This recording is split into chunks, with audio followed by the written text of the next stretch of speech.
আজকে একটা নতুন ভূতের গল্প নিয়ে আপনাদের সামনে হাজির হয়েছি। আশা করি আগের ভিডিওগুলো আপনাদের ভালো লেগে থাকবে। তাই চলুন বেশি দেরি না করে শুরু করা যাক। ও দাঁড়ান, যদি ভিডিওটা ভালো লেগে থাকে তাহলে লাইক আর সাবস্ক্রাইব করতে কিন্তু ভুলবেন না। এবার চলুন শুরু করা যাক আমাদের আজকের ভিডিও, বৃদ্ধ লোকের গাছ।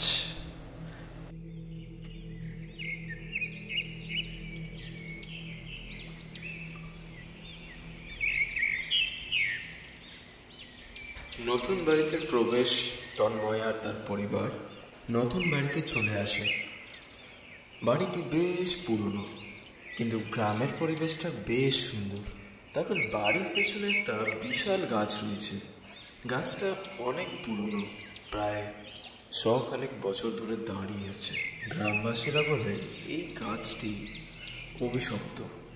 গাছের মালিক এক বৃদ্ধ কয়েক বছর আগে মারা গেছেন, তবে গাছটি যেন তার আত্মাকে ধারণ করে আছে।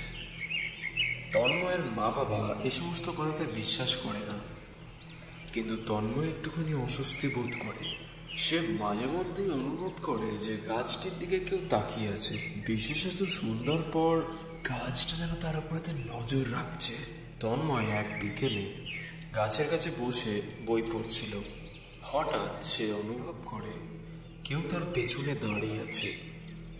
সে পেছনে ফিরে দেখে একজন বৃদ্ধ লোক, যার মুখে অদ্ভুত হাসি। লোকটির চেহারা বেশ ফ্যাকাশে, চোখের নিচে কালি, আর তার পরনের কাপড় ময়লা। বৃদ্ধটি ধীরে ধীরে বলে, এই গাছটা তো আমার, তুমি এখানে কি করছো? তন্ময় ঘাবড়ে গিয়ে বলে, আমি তো এখানেই থাকি, এই গাছটা তো আমাদের বাড়ির পেছনে। বৃদ্ধ লোকটি আরো গম্ভীর হয়ে বলে, এই গাছ কেউ নেয় না, এটা আমার ছিল আর এখনো আছে। সন্ধ্যার পর এখানে এসো না। এই কথা বলে লোকটি হঠাৎ করে অদৃশ্য হয়ে যায়। তন্ময় দ্রুত বাড়ির ভেতরে ফিরে যায়, কিন্তু সে কিছুতেই সেই অদ্ভুত বৃদ্ধের কথা ভুলতে পারে না। তন্ময় ঘুমানোর জন্য শুয়ে পড়ে।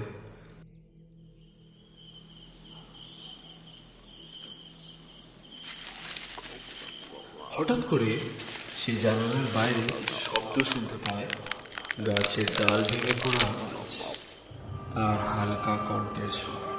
সে জানালা দিয়ে বাইরে তাকিয়ে দেখে যে গাছের নিচে সেই বৃদ্ধ লোকটি দাঁড়িয়ে আছে। লোকটি গাছের দিকে তাকিয়ে যেন কি সব বলছে। তন্ময়ের শরীর দিয়ে যেন শীতল বোধ হয়ে যায়। সে কাঁপতে কাঁপতে বিছানায় শুয়ে পড়ে, জানালাটা বন্ধ করে দেয়। কিন্তু সেই শব্দ আর ফিসফিসানি যেন তন্ময়ের কানে বাজতেই থাকে।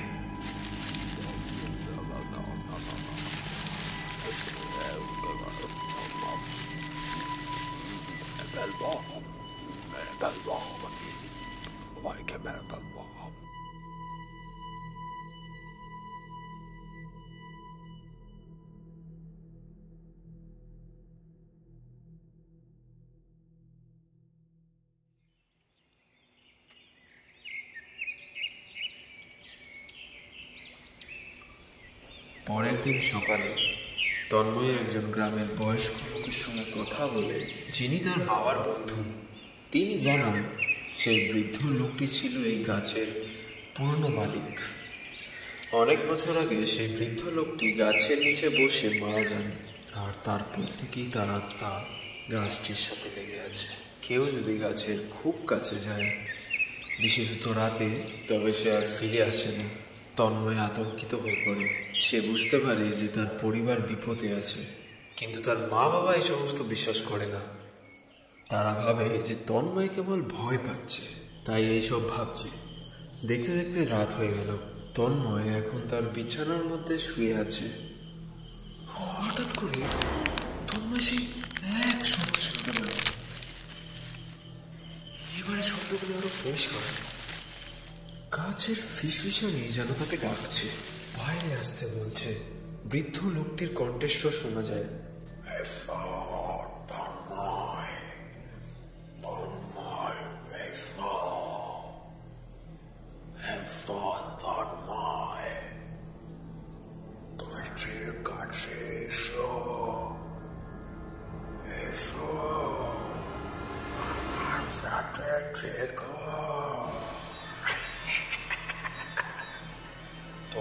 ভয়ে বিছানায় শুয়ে থাকে, কিন্তু তার শরীর যেন অবশ হয়ে যাচ্ছে।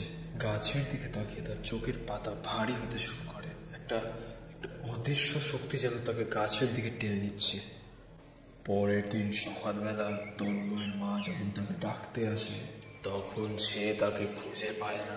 তারা বাইরে গিয়ে দেখে তন্ময় গাছের নিচে অচেতন অবস্থায় পড়ে আছে।